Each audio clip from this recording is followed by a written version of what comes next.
వచ్చే యాసంగిలో రాష్ట్ర ప్రభుత్వం వరి కొనకపోతే మిల్లర్లు 13-1400 కొంటే పరోక్షంగా అదాని అంబానీలకు తెలంగాణ రాష్ట్రాన్ని అప్పచెప్పడానికి ఈ రాష్ట్ర ముఖ్యమంత్రి దేశ ప్రధానమంత్రి నరేంద్ర మోడీ కేసీఆర్ కలిసి తెలంగాణ రాష్ట్రాన్ని యాసంగిలో అదాని అంబానీలకు అప్పచెప్పబోతున్నారు. రైతు మిత్రులారా, మీరు ఆలోచన చెయ్యండి. ఈ సమస్య ఈ రోజుది కాదు. ఈ సమస్య ఈ నెల రోజుల్లో ఈ ఖరీఫ్ సీజన్ లో పండించిన వరి కాదు సమస్య, మొలకెత్తిన వరి కాదు, చచ్చిపోతున్న రైతులు కాదు. శాశ్వతంగా ఈ రైతులను, మనల్ని, మన పిల్లల్ని, వాళ్ళ పిల్లల్ని శాశ్వతంగా తరతరాలుగా అదాని అంబానీలకు బానిసలుగా బానిసలుగా అప్పచెప్పడానికి కుట్ర జరుగుతుంది ఈ రాష్ట్రంలో, ఈ దేశంలో. రైతు మిత్రులారా, మీరు ఆలోచన చెయ్యండి. ఇవాళ ఈ పోరాటం తాత్కాలికం కాదు. ఈ పోరాటం తాత్కాలికంగా చేస్తే భవిష్యత్తులో బానిసలుగా బతకాల్సిన పరిస్థితి వస్తుంది. ఒకనాడు ఈస్ట్ ఇండియా కంపెనీ వ్యాపారం ముసుగులో ఈ దేశానికి వచ్చి దేశాన్ని ఆక్రమించుకొని 300-400 సంవత్సరాలు తెల్ల దొరలు ఎట్లా ఈ దేశాన్ని ఏలినరో, గుజరాత్ నుంచి బయలుదేరిన 4 అదాని, అంబానీ, అమిత్ షా, నరేంద్ర మోడీ ఈ దుష్ట చతుష్టయం గుజరాతీ చేతుల్లో ఈ దేశాన్ని బంధించాలని చూస్తున్నారు. భవిష్యత్తులో ఒకనాడు ఈస్ట్ ఇండియా కంపెనీ మనల్ని బానిసలుగా పట్టుకుంటే ఇడిపించుకోవడానికి 100 సంవత్సరాలు పట్టింది. పెద్దలు జానారెడ్డి గారు చెప్పినట్టు 1885లో కాంగ్రెస్ పార్టీని మొదలు పెడితే 62 సంవత్సరాలు పట్టింది స్వాతంత్రం తెచ్చుకోవడానికి.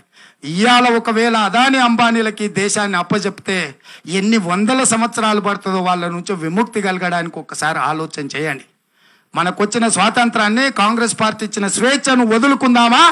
ఈ దేశానికి పట్టిన పీడ, చీడ ఈ మోడీ, ఈ కేసీఆర్ వీళ్ళను వదిలించుకుందామా? మన ఓట్లకు పుట్టిన వీళ్ళు ఇవాళ మన మీద పెత్తనం చేస్తుంటే చూస్తూ ఊరుకుందామా? 100 మీటర్ల గోతి తీసి పాతి పెడదామా బీజేపీని, టీఆర్ఎస్ను? మీరు ఆలోచన చెయ్యండి. ఇవాళ ఈ శాశ్వతంగా ఈ సమస్యకు పరిష్కారం రావాలి అంటే ప్రజలలో చైతన్యం రావాలి. అందుకే మిత్రులారా, ఈడికొచ్చిన మా యువకులను, ఈడికొచ్చిన మా నాయకులను ఈ వేదిక మీద నుంచి మీడియా మిత్రుల ద్వారా తండాలలో, గూడాలలో, మారుమూల పల్లెల్లో ఉన్న మా శ్రేణులకు నేను విజ్ఞప్తి చేస్తున్నా. కదలండి కళ్ళాలలోకి, వెళ్ళండి, రైతుల గుండెలను తలుపులు తట్టండి, రైతుల గుండె తట్టండి. ఈ దేశానికి రాబోతున్న ఉపద్రవాన్ని వివరించండి. ఈ దేశాన్ని కమ్ముకొస్తున్న సునామీ, ఈ దేశాన్ని ఆక్రమించుకోబోతున్న అదాని అంబానీల గురించి ఈ దేశ ప్రజలకు వివరించండి. ఈ దేశానికి నరేంద్ర మోడీ, అమిత్ షా ప్రమాదకరంగా తయారైనరు. ఈ దేశాన్ని పరోక్షంగా ఆక్రమించుకునే పన్నాగం పన్నుతుండ్రు. ఈ పన్నాగాలను తిప్పికొట్టాలంటే మోడీ, కేసీఆర్లను గద్దె దించాలి. ఇవాళ ఈ వరి కొనుగోలు సమస్యనే కాదు, ఇది తాత్కాలికమైన సమస్య ఉండొచ్చు.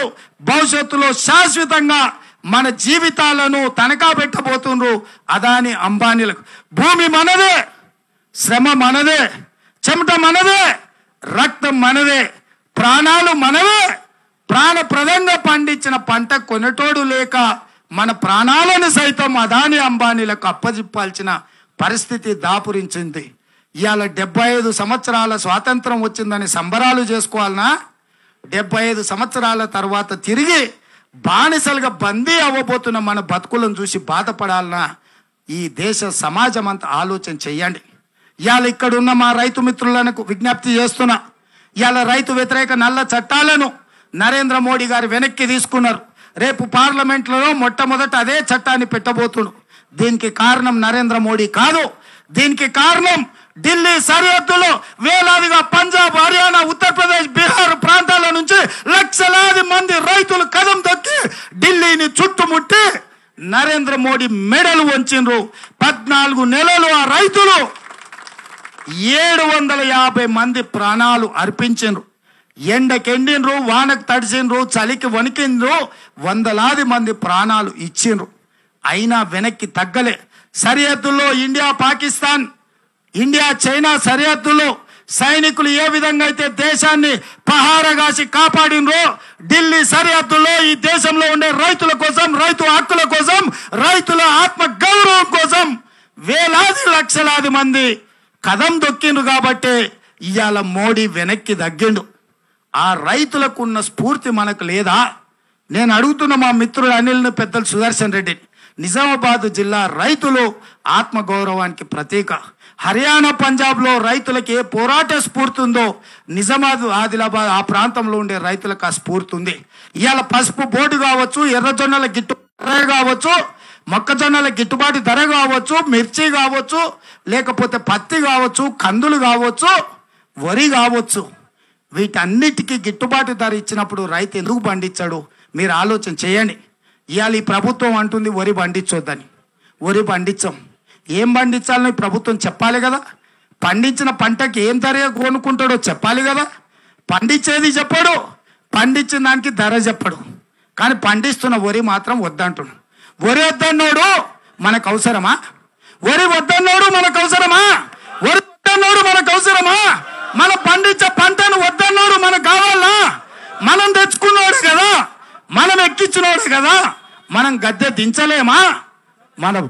మనం అనుకుంటే గద్దె దించడం పెద్ద కథ కాదు. బొంద మా మిత్రుడు చెప్తున్నాడు, గద్దె దించుడే కాదు బొంద పెడతామని. బొంద పెట్టేటోళ్ళందరూ చేయి పైకెత్తండి ఒక్కసారి. జై కాంగ్రెస్. హాయ్ ఫ్రెండ్స్, మా టుడే టుమారో యూట్యూబ్ ఛానల్ చూస్తున్నందుకు చాలా థ్యాంక్స్. మరిన్ని లేటెస్ట్ వీడియోస్ కోసం వెంటనే సబ్స్క్రైబ్ చేయండి. అలాగే ఈ బెల్ ని కూడా రింగ్ చేసేయండి. మా నోటిఫికేషన్స్ అన్ని మీ మొబైల్లో వస్తాయి. అలాగే మా వీడియోస్ మీకు నచ్చితే లైక్ చేయండి, షేర్ చేయండి, నచ్చకపోతే కామెంట్ చేయండి.